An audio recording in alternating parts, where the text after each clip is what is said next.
What is good? How y'all doing, man? It's your boy, man, augustrashaad, coming back here one more time again. Yo, super excited to be here with you all. Super excited to be able to go through our conversation today on defining masculinity. I just think it's super important that we continue to define masculinity, since masculinity seems to be constantly shifting, growing, developing, and adapting in this modern day society. And I think it's just really important that we keep up with these changing definitions and growth. Masculinity is no longer just what society tells you it is, and it's important that you now take full ownership to understand what your masculinity is and what it's going to look like. For those of you that want to have kids, you don't have to teach that to your kids, both men and women, both all genders are already going to have to understand what masculinity means from you. And I think that we oversimplify masculinity, right? And I think we jump into these conversations about masculinity or even femininity, and a lot of times they just really stay, in my opinion, they stay and they live in like just romance, which huge, right? I get it. We all want to be in this life together. We don't want to be in this life alone, having to go through stormy and bad times. So what really comes to be important, and what I think is incredibly, incredibly important, is that you understand your masculinity as an individual. And then after you understand your masculinity as an individual, I think it's easier to unite that masculinity with a femininity in a romantic relationship and progress and go on and have your 2.5 kids, dog, picket fence, whatever. I guess the American dream has really grown, changed, and developed and moved and advanced itself in so many different ways. But it's really good to be here to constantly be looking and reflecting. So this is some of the stuff that me and my friends talk about. We will basically look at a video and we'll look at it, jot down some notes, have a conversation about that, and over a beer, a little brewski, discuss and debate kind of like our thoughts and perspectives on manhood. In a similar way to which we used to discuss all these worldly topics in college, now as adult men, we're still having that level of philosophy and discussion and debate. And yes, there's many topics, finances, romance, but one thing that we talk about as well is masculinity, and it's something that August Rashad, have really dived into, and I think it has, a certain stronghold of my attention and passion. And so it's really exciting to be able to talk about all of this with people. So I love the fact that you all are watching my videos, that you all are engaging in my videos. I've sent this to like 2 or 3 people, but I'm getting 10, 12 views. Actually, 11 views I think is my most. So 11 views. Woo! I have no idea who you other 8 people are, and I love you. Yes, I sent it to 2 people. I watched it myself, so boom, now we're at 8. Thank you for all those of you who are really obsessed with math. But what I want to do is share my screen. And as I share my screen, it's going to be important that you see the first video, but we have the masculinity doc. You can always go to the masculinity doc. Always feel free to go to the masculinity doc. You don't have to wait until we have a video to be able to go into the masculinity doc. But I just want you to know that we're here for you. The masculinity doc is my way of being here for you. This tribe is here for you. This masculinity definition tribe, right? We have to come up with a sexier name for sure, but that's what we are before we, want to title who we are. And in this, so far, we had to define masculinity for yourself, which is what we're kind of always doing. And once you feel like you're in a point where you've established what it is, like, go on, be that example of manhood, right, and masculinity. But then we have other attributes, right? So physically, financially, mentally, emotionally, spiritually, what does it mean to embrace your masculinity, to define your masculinity? Is your masculinity really, is it a reflection, or is it something that, how does it interact with all these different aspects of your life? How does masculinity interact with you mentally, financially, emotionally, spiritually? Are they tied together, or are they separate? And once again, I said, if someone asks me, who I am, I'm probably going to say I'm a man, right? It's probably my first response. It's not going to be really my race. It's not going to be my economic status. It's not going to be, I think, it's not going to be my religion, right? And these are all things that, if you ask me to use 5 words, sure. But if you ask me to use one, I'm gonna probably say I'm human. And if you ask me to say, okay, name something else, and well, I am man. And I think that impacts my spirituality, my emotions, how I even perceive my spirituality, my emotions. Like, what's my role in my spiritual life? What's my role in my financial life? That kind of comes based upon the way that I see myself as a person, and then identity for me. Yes, human is number one technically, but man is probably going to come in at number two for me. And even if things rotate and move, my top five is pretty much the same. I am a human being, a man, a African American Christian man who prides himself on being able to get things done and prides himself on being a happy, joyous person in every room that I go in. So if I'm not, I look to bring joy. I look, and that's who I am. But I do that usually through some type of education and entertainment combination, which is pretty much my whole channel in a nutshell. So as we kept going and doing more research, we talked about our 20s, our 30s, our 40s. What is every decade going to look like? Eric Thomas was really pushing that. And then what types of men exist? And we got the hegemonic. There were four different types, but we got the hegemonic. Hegemonic is the one that I focused on because it most, I think, describes the type of cisgendered male I'm trying to be today in modern day society. And the ideal cisgendered male. Give me a second.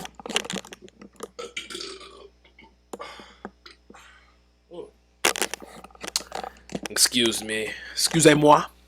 Pardon. Just said excuse me in three languages. If you can figure out what those three languages are, put them down in the comments. It's important to definitely be cultured, guys. That's important as well. I just want to tie that to my masculinity. But being cultured is being important. And what I do tie to my masculinity are the standards that I set for myself. And I think my masculinity in modern day society and my response to society saying that men need to protect and provide, which is also a response to my religion, Christianity, which says a man is designed to protect and provide and manage the resources, right? Adam had a job, and his one job was to manage the resources that God had put on earth, right? And we'll stop there. I'm not a pastor, so getting into biblical debate, I will probably lose. Because I'm just like an average casual Christian, if you will. But a standard that we set is to never be broke again. That means getting $500, $1,000 to our name, eventually $100,000 to our name. And these are goals that I set based upon where I'm at in life, right? And like I said, I ain't at 500, right? As far as where my life is, but I ain't at 100,000. So y'all can just guess. Okay, it's only a certain set of numbers it can be. All right, standards met. Okay, we're talking about standards that I have met. I've been graduating college, and I self-published 3 books. So I definitely have met standards I've set for myself, and I would say these standards didn't come from my masculinity. They kind of came from my family, society, and then as far as going to college and getting a master's. But as far as standards that I met, I set a standard for myself to write books. My grandma said, you should write a book when I was 7 years old. So 20 years later, I published that book. And then here I am, less than 5 years after that, and I've already published 2 more. So definitely a standard I've set for myself is that I write books. Median male income. We discovered through the Bureau of Labor Statistics, I believe this was as recent as of April 2021, so less than a year as of today. When you find these kind of earning statistics, after about 3, 4, tops 5 years, like throw them out the door. It's old info, right? But 3 years ago it might apply to today. 4 years ago, okay, I'm not gonna be picky. I'm not gonna push you on that. 5 years ago, we're at the max, dude. We're at the max. It's time to move on to a new income standard and go back and get an update on what these numbers are. But a year is fine, right? So April 2021, we broke the numbers down, realized that if you want to be a married man, based upon the article that the roommates were looking at, which if you go back to these videos, you can find the links to all of that. You have to make 55% more And with 55% more, that comes out to about $88,000 a year on average that you want to earn if you want to be a married man. And that you have so much more of a higher likelihood if you're earning that to be a married man. But if you're making less than that, you cannot. And my masculinity will require me, the way that I see it, based upon my society, my family, my religion, my goals, my standards. I'm going to be married, man, eventually. So it's important that that's acknowledged for me in a way that my masculinity is set up. I do subscribe as protector, provider, and I mean, obviously, I'm not a millionaire, so paying for everything and covering it all is just something I'm not capable of doing. But I am willing, to the best of my ability, and I'm going to step into that, and that's part of my financial contribution. Is part of my protection. It's not just being able to fight Joe Schmo down the street when he wants to say something out of pocket to my lady. You know what I'm saying? Check yourself before you wreck yourself, Joe. That is your real name. All right, so we got into 2022. We had to get more specific with our goals, and we came down to the main goal: physical fitness. Right? It's an easy goal to track because your goals have to be measurable. They need to be SMART goals. You need to have some OKRs, right? What is your objective? To be incredibly sexy on the freaking beach. And then what are the key results that we're going to need in order to be incredibly sexy on the freaking beach? Is that we're going to need to have a six-pack? I currently have a flat stomach. I would probably have 18-inch arms to be incredibly sexy on the beach, but I got 15.5 right now. Is that a point .6? Oh, yeah. And then we have squat, bench, deadlift, or your body weight, right? So, okay, if I want to squat, bench, and deadlift my body weight 10 times each, and right now I'm at one time, right? And then so here's our appendix. Here are some random videos, names of people and things that have influenced our information so far. So we're just keeping it simple. Oversimplification of an appendix. I can hear you PhD years right now. Sorry. Yes, all my grad school friends are like, that's your freaking appendix? I understand. Look, I know. We didn't go to the Ivy League to come back and have that, right? Oh, it's my channel. Woo.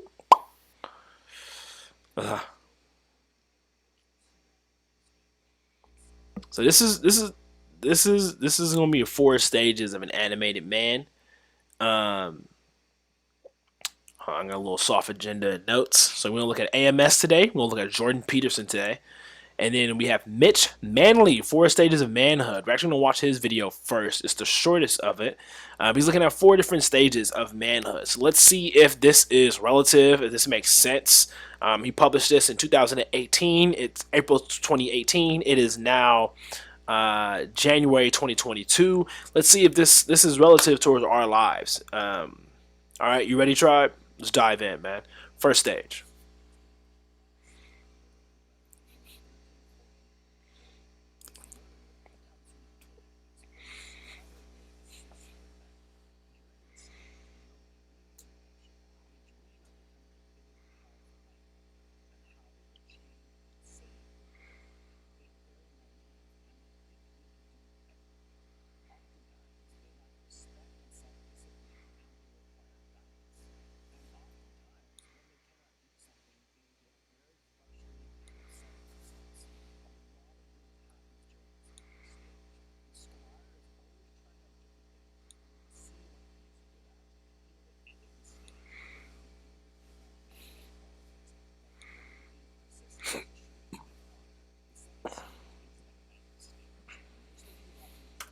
This is such a European breakdown, but I'm with it.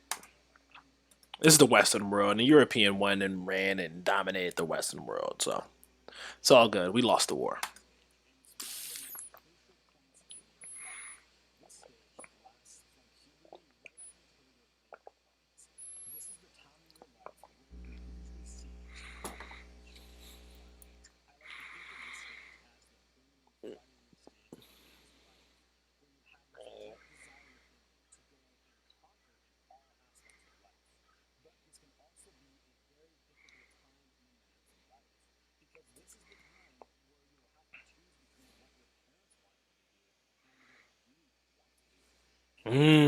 how crucial is that? Huge, super huge. What do you want to do versus what do your parents want you to do? And I think it's so important. So important that you decide that. And he says this goes up into the end of your 20s, your late 20s. So you could be 27, 28, 29, still trying to figure out, are you doing the best things for you, or are you doing the best things according to what your parents expect is the best thing for you? And that's a hard battle, man. That's a hard decision to make, and it takes a lot of exploration and adventure to really understand, like, okay, I can use all my different skills that I have here, there, but not everywhere.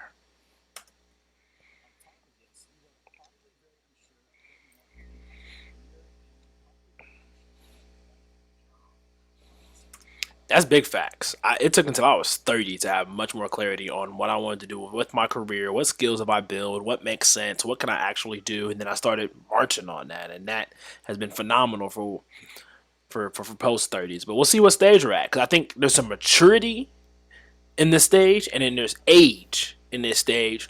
I don't think age and maturity necessarily always line up with each other. They're correlated, but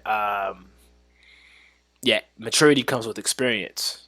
Age comes with, the sun spinning around while the earth is spinning around the sun and spinning while it's spinning around.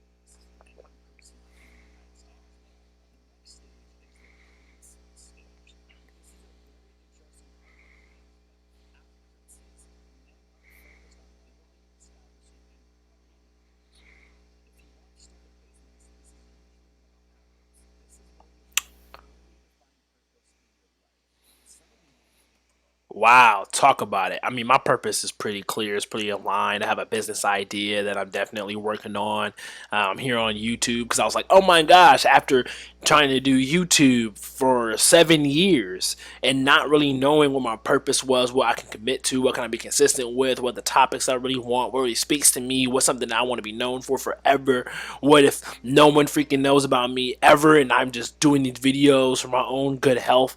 Then, like, what the heck can I talk about that makes me excited? So, all right, hold on real quick. I'm gonna pause the recording. I'm gonna jump right back, guys. Cause I'll just be like, oh, why you do the thing? Where you look good, baby, you ain't even show nothing. Have y'all ever looked at Tat Out, man? Great song, dog. Great song. All right, but I know that's not why y'all here. We are here to talk about masculinity. So we'll get right back into it. Um, I like the Prince stage, man. The Prince stage is where, let me finish seeing where everything is. Ooh, excuse me. See everything that's going on with the Prince stage to make sure that the Prince stage is truly where I'm at. But I'm feeling like that's where I'm at, man. I can see a lot of the thoughts and notions in it. So, and the thoughts and notions that I'm getting from it, and kind of the message seems like it's lining up with where I'm at in my life. I have a purpose. I have a business. I know what I'm doing. I know where I'm going. I know how I want to get there. Yeah, I'm loving this. Thinking, I don't know my purpose or what I want to do, and I don't know if I ever will. A massive difference between the knight stage and the prince stage is that the prince possesses a valuable trait called patience. A knight is not patient. He is running wild, wanting everything to happen to him right away. Whether it is business, success with women, you need to have patience and trust the process. It's so true. It's so true. Like, the difference in my mindset over the last few years in this transition really getting, has been great. And what's been great about this transition in my mindset is that I went from trying to get my dream woman, my dream job, my dream business all up and running and right away, to now saying, I'm going to do it the right way. I'm going to build myself up. I'm going to take my time. I'm going to be intentional, and then I'm going to move as sufficiently fast as possible within that efficient time frame. But I have the patience to make sure that it gets done right, and it's so important. Yeah, let's get back to it. But a trait that is equally as important as patience is faith. You need to have faith that you will get to where you want to go as long as you take the right steps along the way.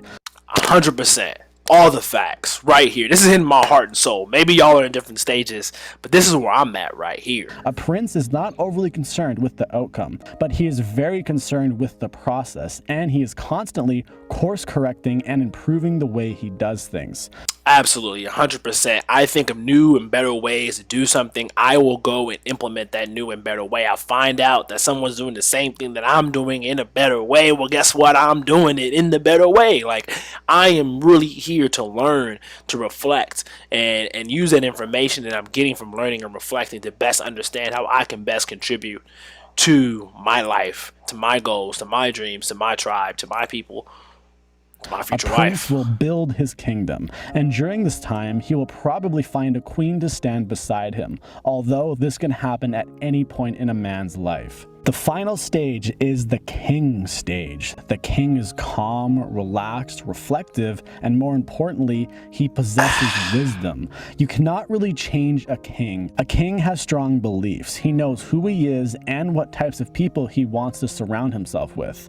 A king has built his kingdom, from his business life to his family life. He does not waste his time worrying about small things that don't really matter, because he is focused on the bigger picture of running his kingdom. If someone is around him who he does not resonate with, he will kick him or her out of his kingdom. This is also the part of a man's life where he wants to give back to the world. There is no right or wrong stage to be in. I know I mentioned ages when I went through the stages, but those are just general guidelines. If you are 30 years old and you still feel like you are in the early knighthood stage, this is okay. Everyone's journey is subjective. Do not Right. Everyone's journey is subjective, and we all want to make sure that we don't say anything to hurt somebody's feelings, because if somebody gets their feelings hurt, then they'll come back and be like, oh my God, right? But then also we recognize the real impact of feelings and the fact that people are watching stuff on the internet, taking it 100% serious, completely analyzing their life, feeling as if they're not, and living up to those standards and letting those standards and those false standards and this expectations or just someone else's different experience and perspective in life being a judgment call on yourself. And it's crazy. It's not crazy. It's not crazy because a lot of us are doing it. It's making a huge negative impact on a lot of people's lives and what people are choosing to do with their lives. It's a struggle, man. It's challenging. So what we'll do is we'll drop some notes down real quick from where we're at. I think we just need to write down the stages and we'll be good to go. So we do this and we hop on this bold stage, stages of manhood.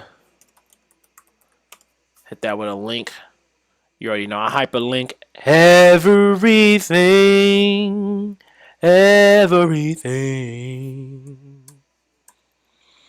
So, all right. So the 4 stages, we want to let's number these, and then they don't need to be bold. So, 1, you have the squire,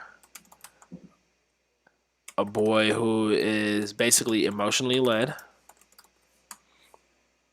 You have a knight, which is a teenager slash young man who is adventurous and curious. Then you have 3. What was the... Okay, so we had the knight stage, the squire stage, and then after that you had the prince stage. And the prince is establishing and building his empire, which is like his business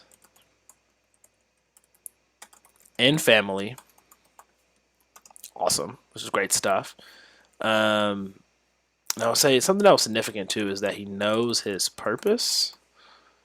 And then you have the king, which is, you know, wisdom, big picture, all about growing and benefiting the kingdom slash empire. All right, super cool. Awesome. So you have those takeaways. I would say to you right now, what stage are you in?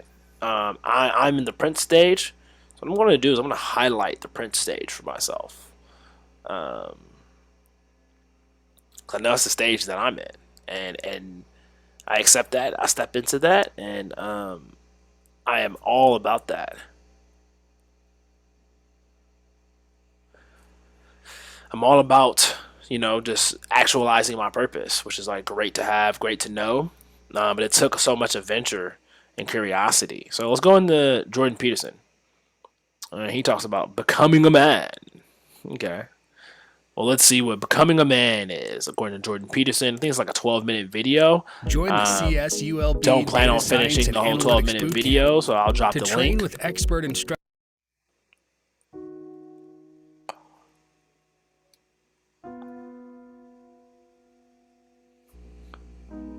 We have inundated, especially young men. Yeah. Go seek freedom. Go do what you want, how you want to do it, when you want to do it, which is fine. There's nothing inherently wrong to that when you're young. I was going to say, that sounds real Squire, maybe Prince stage. But if you really want meaning, if you want satisfaction, if you want direction, it's the stuff that has consequence. It's family, it's work. That's exactly right. Which is interesting, because once you get to your Prince stage, once you get to your King stage, with things that have consequence, your business and your family, those are the things that you want to prioritize and focus on.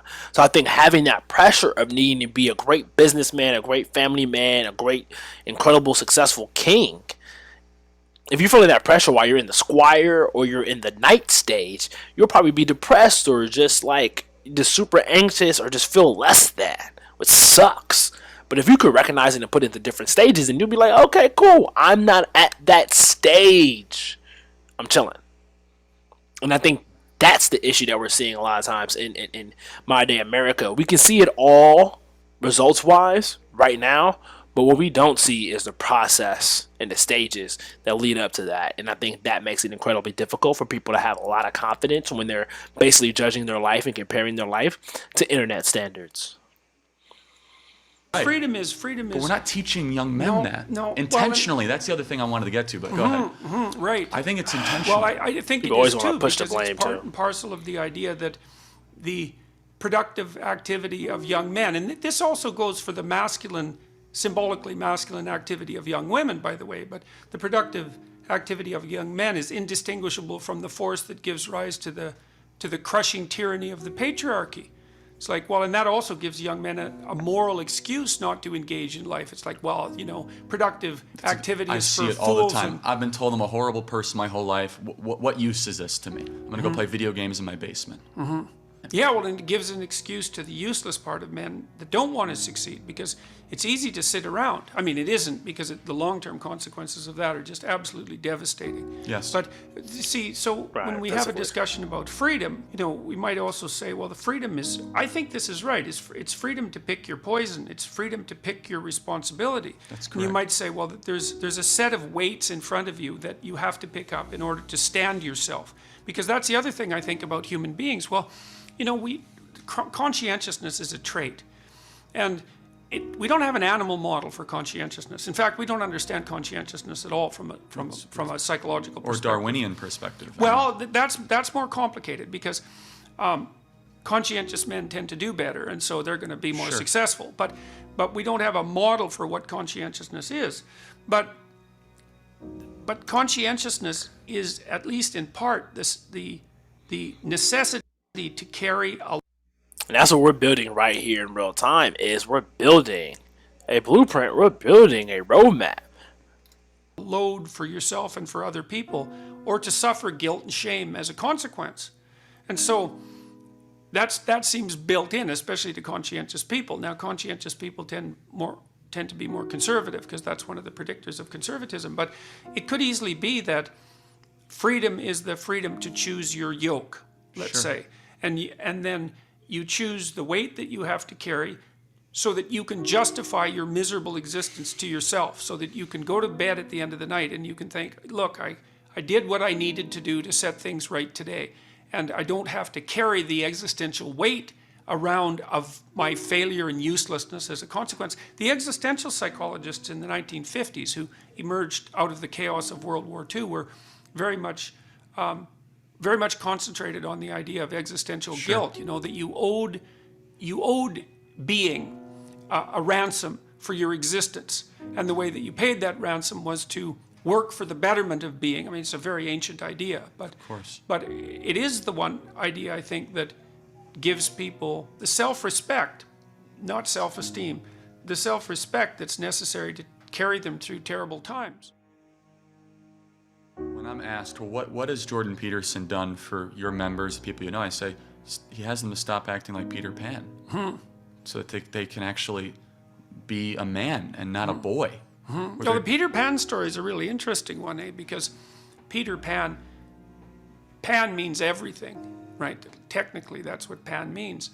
And Peter Pan wants to be a child because a child can be anything, can be everything, right? So what you have in childhood is that a plethora of potential. And the problem with growing up is that you have to sacrifice that Pan potential for a defined actuality, right? That's to grow up and become something instead of staying potentially anything. Now, the problem with Peter Pan is that he looks into the world and sees Captain Hook as his role model, right? And so that's his model for adulthood. And Hook is terrified of death. That's the crocodile that's chasing him with the clock in his stomach. And the crocodile already has a piece of him. It's got a taste of him. And so Hook is constantly chased by the dragon of chaos, essentially, that's already got a taste of him. And because Hook is terrified of his own mortality and terrified in general, he's a tyrant. And so Pan looks at Hook and says, well, if that's adulthood, I'd rather stay king of the lost boys. That's exactly right. And so, yeah. And that's an excellent breakdown of looking at how, you know, I guess Disney in this movie really presented adulthood to boys, and how we have to look at these bitter men running away from their own mortality versus, yes, men who are thriving and excited to be there and accept mortality, right? Like, you're guaranteed to take a breath, and you're guaranteed to take your last one too. It's a very powerful story, well, which is why people still tell it.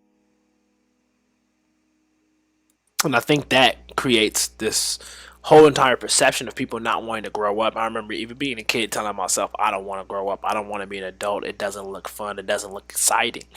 And now being an adult and knowing that I won't live forever, it helped me pick out a purpose. I think, much easier, much faster than just sitting here and waiting forever. Because I'm like, yo, I'm gonna die eventually. And if I'm being real, being in quarantine, I've had COVID twice. I got COVID right now, bruh.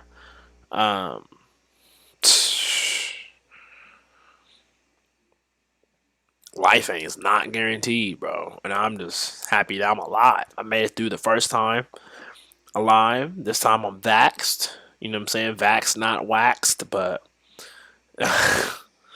But no, in all seriousness, you know what I'm saying? I'm vaxxed, I got my booster, and I felt like that really made the symptoms so much less. And luckily it didn't take me out.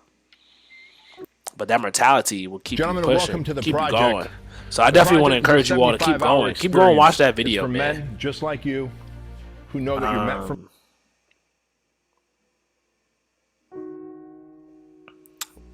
What's one piece it's a little of sad, advice though, that you would have given right? your 16-year-old self? Don't be so high and mighty that you don't take advantage of the humble opportunities that are granted to you. All right, so if you're 16, you need to go finish this video. 100%. 100%. One thing that I would say you want to take away from this video, becoming a man, is that you have to accept and be okay with the different stages that you're at in life. I think it's important. I'm able to process this information and be able to put it in the right spaces, because I'm not looking to become a man all at once. I can now put it into 4 different stages and say, okay, that's squire stage, that's knight stage, that's prince stage, that's king stage. And I'm not at king stage yet. I'm at prince stage. So I just need to make sure that I'm doubling down on my purpose, doubling down on building a family, which, you know, can technically happen at any point in time, at any stage, but also double downing on my ability to build business. And so that's all super, super important. I don't really have anything to add to the doc after that, but what I do want to say is that that's a good video for you to really be able to look and process how you really going to accept information about how you're going to become a man, and when you do that, can you stage it correctly? I think that's what you need to be able to do when watching videos now. Are they talking to the type of man who is a squire, the type of man who's a knight, a prince, or a king? King of your home, right? Even if that's an apartment, but king of your home. 17 minutes, y'all know we not about to watch this whole thing. Boys, we gonna have a little chat today. I got my notes, all right, because it's so much fuckery going on these guys right here that I had to make sure I got my notes. So I got a lot of talking points, all right? So I'm hoping this video don't go too fucking long, but if it does, then watch some of it later when you get a chance, all right? So basically, guys, on my first guy right here, he basically had what I call the last shit test, all right? The last shit test, guys, is, or what some guys call last minute resistance. That's when you got a girl in your bed or you're on the couch and she putting up her resistance and all this, that, and other. The anti-slut device, where these women, they start at the last minute, they start to feel like it's this slutty and they start to resist, all right? So I got a video on this, physical escalation and creating sexual tension. So I'm just gonna presuppose that he did all the steps correct, that he watched that video and he did everything right. And listening to his, reading this message and everything, it seems like he didn't go into great detail, but he let me know that he kind of went forward and backed up a little bit. So I'm just gonna presuppose he did everything right. All right, and this is the fourth date, by the way, guys. All right, the third or fourth date. All right, so. All right, so a minute in, this is clearly a dating video. I don't know why I paused it with him looking like Captain Hook, but clearly a dating video. And I just saw Alpha Male Strategies. I guess it's a clothing brand too. I've seen some of his videos, so I know he has dating videos. But I also, and maybe this was just the videos I saw. A lot of the videos I saw were him basically just saying, be a man, get on your purpose. So I thought that's what we want to walk into and talk about what it takes to be a man. But it seems like he's just talking about dating. So I'm going to skip halfway through this video so we can get something that talks to us about how we can help to identify, our masculinity, develop our masculinity, to define our masculinity. All I can say is when it comes to dating, and get consent, guys. Only thing that can compete with the most beautiful woman in the world is a motherfucking Jay-Z or a P. Diddy or a very successful man with some game, guys. All right, that's the only way. That's the only thing that trumps a beautiful woman. All right, is you guys got to get on your fucking purpose and try to become as successful as you can, and you can treat these women like shit. I am telling you. Wait. Okay, so it's been like 4 years since I watched this, man, and wow, I forgot, I guess, how raw I can get. So we'll pause here, because I have some things I want to say about what he's already said. He said you got to be at Jay-Z as pause at 444. Okay, so shout out to Sean Carter, the greatest rapper of all time, ever. The greatest. So he talks about being a man, and he's saying that you got to be on a purpose and you got to be successful, and that's the only thing that can trump a beautiful woman.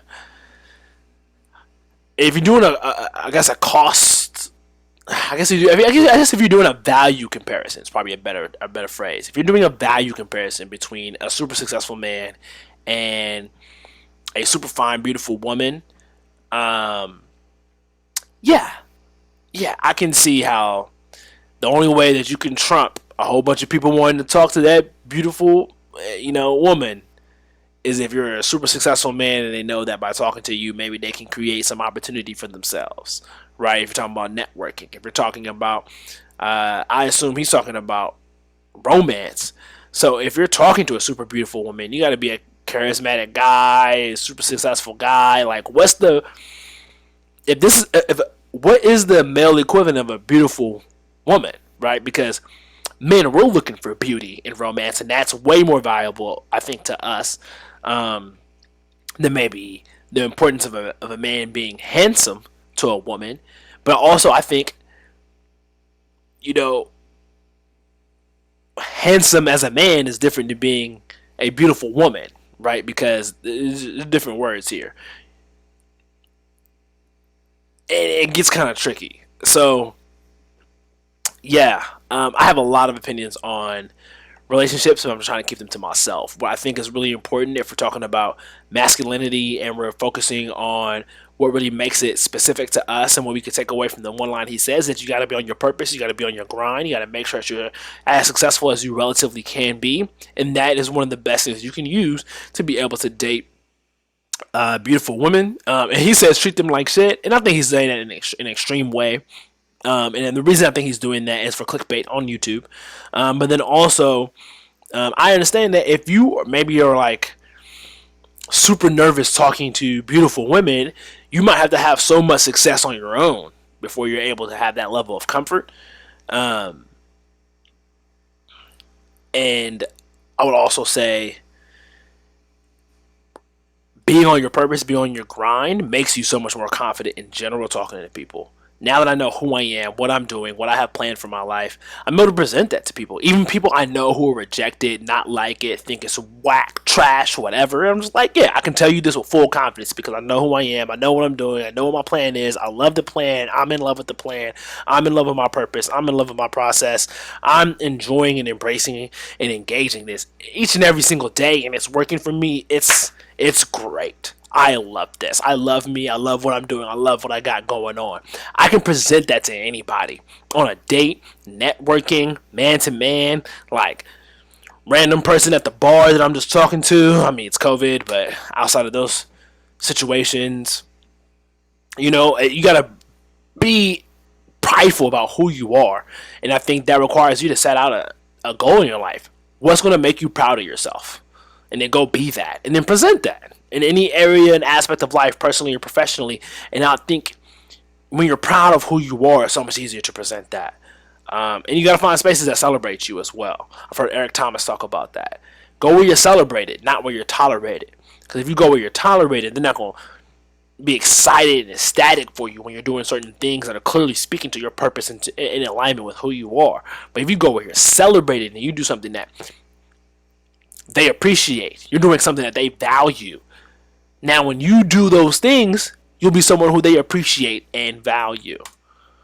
I am telling you guys, and it ain't just the money, because there's some guys out there that fucking got money and still get dogged out by women. It comes from being on your purpose, and you watching my videos and you develop abundance mindset, and you have a take it or fucking leave it attitude. All right? So yeah, so I mean, he's saying it in a much simpler kind of like bar talk way in comparison to what I was saying right now, but we're on the same page, right? Bald-headed, bearded brothers. You know what I mean? If you ain't following a bald-headed, bearded brother, I don't know if you following the right man. You know what I mean? Real leaders ain't got no hair. Real leaders got beards right there. You feel me? How's your boy? But at the end of the day, you gotta be proud of who you are, so you could be like, yeah, this is me. Take it or leave it in any and every single room that you go into. Now, if you ever find yourself in a situation where you're like, this is me, take it or leave it, you already lost that debate or conversation. But what you want to be in a position is like, hey, this is me. This is what I'm presenting. This is what I have to offer. And someone's like, ooh, I like that, right? For whatever the situation is. But if they're not saying that, you got to be like, oh, okay. That's fine, too. I'll walk away. So if these bitches, this bitch here hit me up again, I'm going to ask her, how are you willing to make this up to me? All right? And what I would tell her is, if she say, you know, she might throw. How are you willing to make this up to me? All right. So if I know AMS, he gonna dive into some content that you just go watch on your own. So if you're in a space in your life and you're developing your masculinity, you're defining your masculinity for yourself, and you're dating while you're doing this, I think you should, be dating at all stages of your life, no matter where you're at and what you're doing. Just be honest about who you are and what you're presenting. And then also be willing to accept what that is, but then also, get you some game, dog. You know what I'm saying? Saying things the right way can make, some of the worst things go okay. And some of the worst things, that can happen in life and in any situations, if you just phrase it the right way, how you tell that story is important. You can get real positive results. So definitely go check out AMS. We also looked at becoming a man. So this was put up here by Success Chasers. Definitely go check out the rest of that video, especially if you're 16, about to talk to teenagers right then and there. And then we got our 4 stages, right? So Mitch Manley. And so definitely want to go out and watch all these videos. Make sure you're doing that. Make sure you're updating your masculinity doc. If not, I'll update mine's. Question of the day, though. What stage of manhood are you at? Are you a squire? Are you a knight? Are you a prince? Or are you a king? And I know all of you like to call yourselves a king. Cat! You ain't a king. No one follows you, bro. Not your wife, not your kids. No one follows your lead, dog. What wisdom are you imparting on others that they can apply to their life and it works? That's what wisdom is. It's knowledge and information that I can apply to my life that someone else applied to their life and it worked for them and it works for me. That's wisdom. It can be used for multiple people. Knowledge. Yeah, knowledge is good. Knowledge works for you. Information. It just exists. It's on the internet. Doesn't mean it's real or not. It's just information. Right? And so those are different stages. Right? I look at information. Oh, okay. Cool. Good to know. Knowledge. Wow. I applied this to my life and it worked. Wisdom. Someone else applied it to their life and it worked for them and it worked for me. Boom. So becoming a man is very, very important. Defining your masculinity so you can tell yourself what type of man you are and be proud of that man. So you can take that man at any stage, squire, knight, prince, or a king, and present yourself with pride everywhere you go. This is Augustrashaad, and this is defining your masculinity. I'm excited. I'm happy. I'm joyous that you came here today. I think we had a great time being able to look at the doc that we've been working on for multiple videos, almost a whole week now. And you see that we have more videos that we're watching and reviewing. What videos do you want to see? What videos are impacting your manhood? Are there any books? Because there's audio books, so we can go and get some snippets, some audio books, and start really going through it. Like, these are my baby webinars, folks. I got levels, and I want to take it up to another level. All I'm really asking for is engagement, tribe.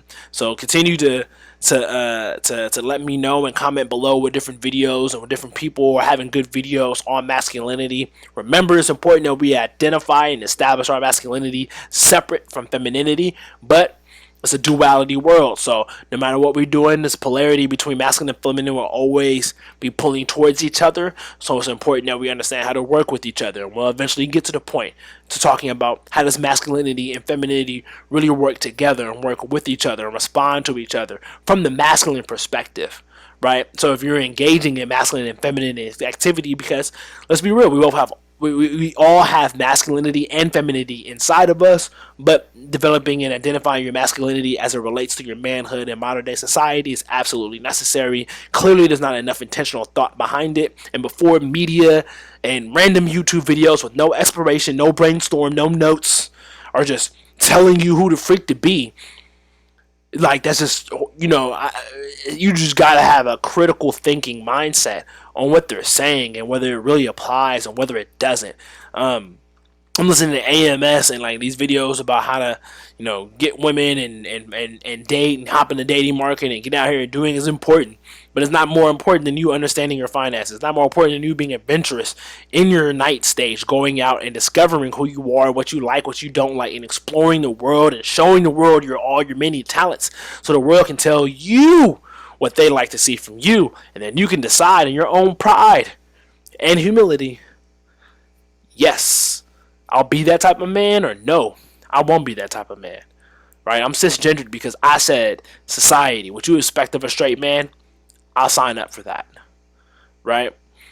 But I also get the power to define my masculinity in more detail than what society is going to push out here for your stereotypical protector provider mindset coming out of the society of a Christian context in which I live in and prescribe to.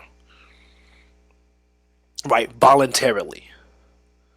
And that's the beauty of America and the beauty of freedom here. Society will tell you who you are. Society will tell you what you need to do. Society will give you statistics and stereotypes to live up to. But you have the choice and the right and the freedom to say, not I. I will be who I am destined to be. Not that which you see in me. I'm augustrashaad. This is Defining Masculinity, and Happy New Year, baby! It's 2022.